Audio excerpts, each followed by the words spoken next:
There is a place in northeastern Arizona where the ground does not behave the way ground is supposed to behave. The Painted Desert stretches across roughly 7,000 square miles of layered badlands, its surface a record of 225 million years of geological deposition, laid down in strata so distinct that a person standing at the rim of the Puerco Valley can read the passage of time in the color of the rock. Red for iron-rich siltstone, purple for volcanic ash compressed into bentonite clay, white for the silica-rich beds where petrified wood emerges from the earth like the bones of a forest that drowned before human beings existed. The landscape looks, from a distance, like something that has been turned inside out. The interior of deep geological time, folded to the surface and left exposed to the light.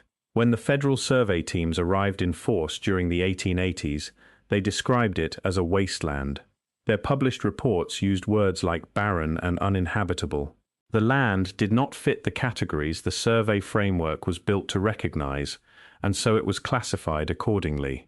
The Zuni people, whose oral record predates those surveys by a margin the institutional account has never been comfortable acknowledging, described it as something else entirely. They called it a threshold, a place above which the world the dominant culture recognized existed, and below which something older, more deliberately structured, and far more consequential had been placed and left to wait. The survey teams recorded the landscape, they measured it, named its prominent features, assigned it to federal jurisdiction, and moved on. They did not record what the Zuni said was beneath it.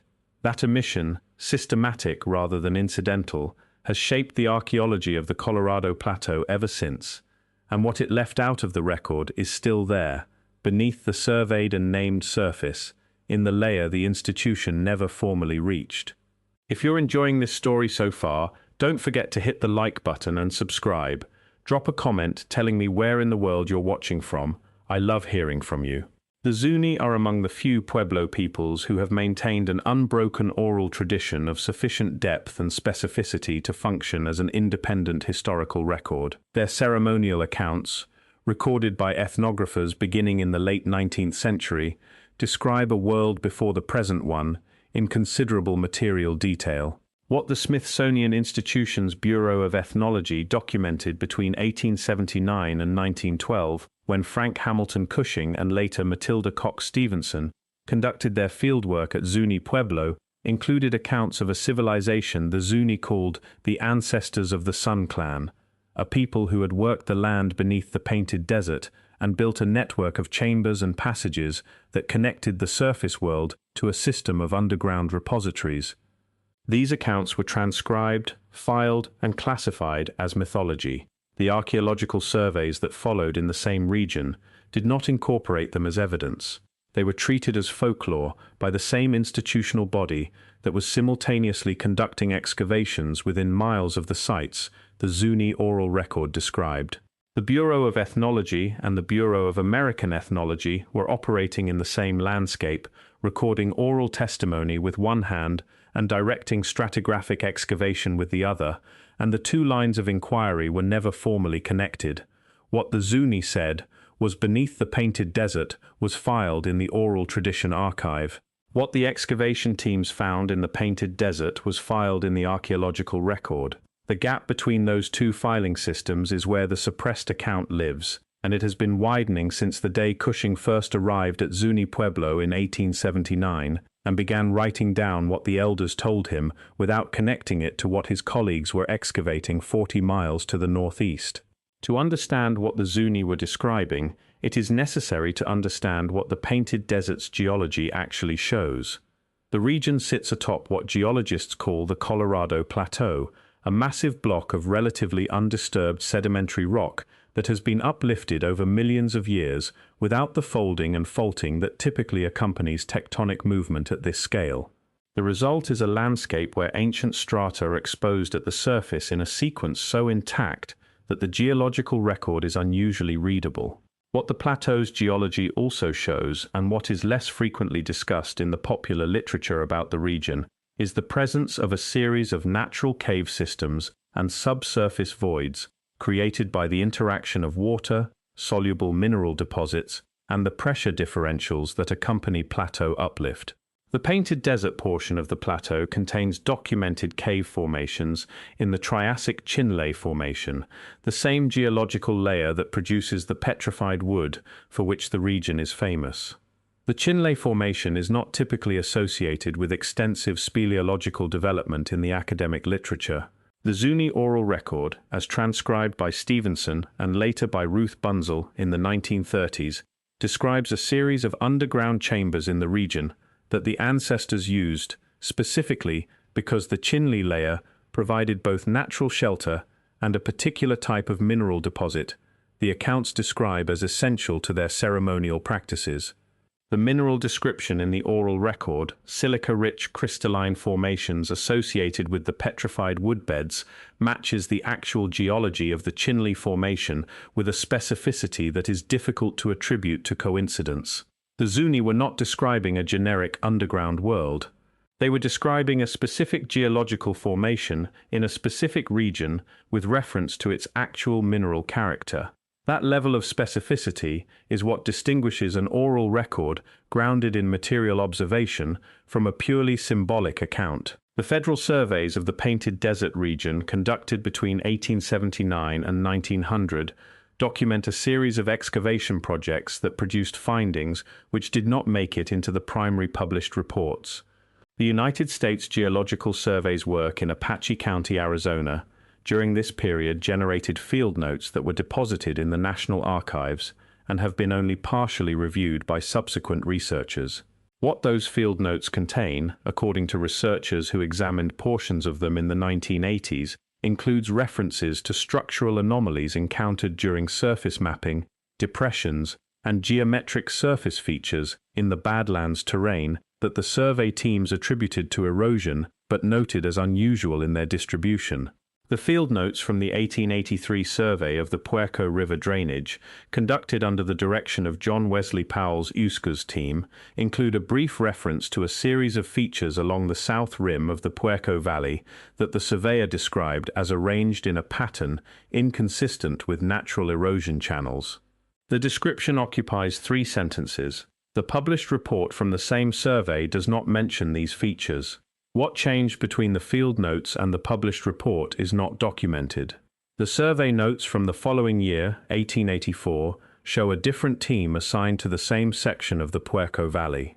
The geometric features are not referenced again in the federal survey record until a private archaeological survey conducted by the Museum of Northern Arizona in 1947 noted similar surface anomalies in approximately the same location and recommended further investigation.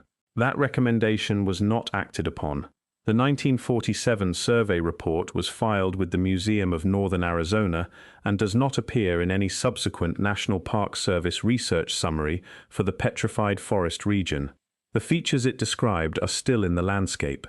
Whether they are still visible after 7 decades of erosion in the Chinle Badlands is a question no funded research program has yet been directed to answer. The Zuni accounts recorded by Matilda Coxe Stevenson between 1891 and 1910 are the most detailed surviving transcriptions of the oral tradition relating to the Painted Desert region. Stevenson was not a trained archaeologist, but her ethnographic method was systematic by the standards of her era, and her working relationship with Zuni informants was sufficiently sustained that she captured accounts that had not been shared with Cushing's earlier team. What Stevenson recorded in her unpublished notes, held at the Smithsonian Institution's National Anthropological Archives, includes a description given by a Zuni elder, identified only as a member of the Sun Clan leadership, of a series of underground rooms beneath the desert floor to the northeast of the Puerco River. The elder described the rooms as holding objects removed from the surface world during a period of upheaval that the Zuni calendar associates with events the geological record places in the late Pleistocene, the period of catastrophic flooding and volcanic activity that accompanied the end of the last ice age. The elder described the process of concealment as deliberate, organized, and conducted over multiple generations, with specific clans assigned to specific categories of material. The objects described included worked stone of a type not found in the surface archaeological record of the region, lengths of fiber cordage made from plant material the elder identified by a Zuni term that Stevenson's interpreter translated as the plant that does not grow here now, and a collection of what the elder called sky maps, flat stone surfaces with markings the elder said recorded the positions of stars at the time of the concealment. Stevenson transcribed all of this. She noted in the margin of her field notebook that the account was given with a consistency and calm that she did not associate with elaborated mythology. She filed the notes. They were not incorporated into her published monograph on Zuni ceremonialism, which appeared in 1911. The reason for their exclusion is not stated in any surviving correspondence between Stevenson and the Bureau of American Ethnology. What the published monograph contains instead is a general treatment of Zuni cosmological tradition in which the underground world of the ancestors is rendered in broadly symbolic terms, stripped of the material specificity the field notes preserve. The account of chambers, specific objects, and a named location northeast of the Puerco River exists only in manuscript form, in the archive, where it has waited for over a century without being formally cited in any archaeological study of the region it describes.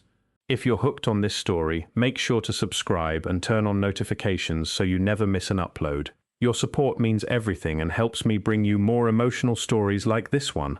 What the surface archaeology of the Painted Desert region actually shows, when the full record is examined rather than the selected portion that entered the textbook account, is a pattern of occupation and abandonment that does not follow the standard model of ancestral Puebloan settlement in the Four Corners region. The Petrified Forest National Monument, established in 1906 and expanded multiple times since, contains documented archaeological sites representing occupation spanning from approximately 2,000 years ago to the 14th century of the Common Era, when the region was largely abandoned during the same period of drought and social reorganization that depopulated much of the Colorado Plateau. The published site inventory for the monument lists over 900 individual archaeological sites. The majority are surface scatters, the remnants of temporary camps and small habitation sites consistent with the semi-nomadic use of a marginal agricultural landscape. A smaller number are substantial masonry structures, pit houses, and storage facilities representing more permanent occupation. What the inventory also contains, in a category that receives minimal attention in the interpretive literature, is a set of sites classified as features of undetermined function. These are structures or surface modifications that the survey teams could not confidently assign to any known category of ancestral Puebloan activity. Several of these undetermined function sites are located in the Puerco River drainage, in approximately the same area where the 1883 USGS field notes describe geometric surface anomalies, and where Stevenson's informant placed the concealment chambers of the Sun Clan oral account. The three lines of documentation, the federal survey notes, the ethnographic account, and the monument's own site inventory, converge on the same section of landscape. They were produced by different institutions across a span of 64 years, by observers who were not in communication with one another when they recorded their findings. The convergence is not the product of a shared interpretive framework. It is the product of three independent parties looking at the same ground from three different directions and, without coordination, arriving at the same location.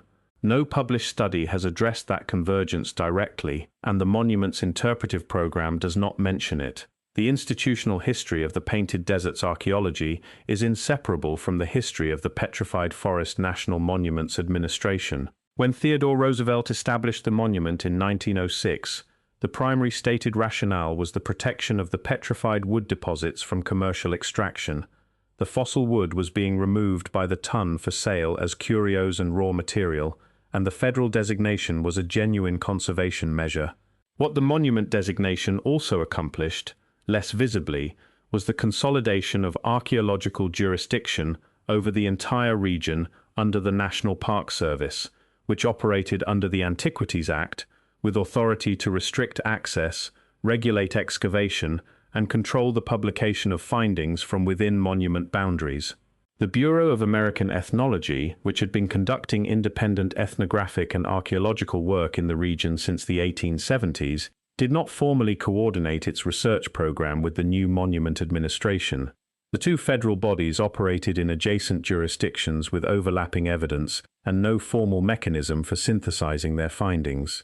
The Zuni oral record, which the Bureau of American Ethnology held in its archive, was never formally submitted to the Monument Administration as evidence bearing on the interpretation of the undetermined function sites within monument boundaries. Whether this was administrative oversight or institutional compartmentalization, the effect was the same. The oral record and the physical record were held by different federal bodies and never formally compared. The National Park Service managed the land. The Bureau of American Ethnology managed the testimony about what the land concealed.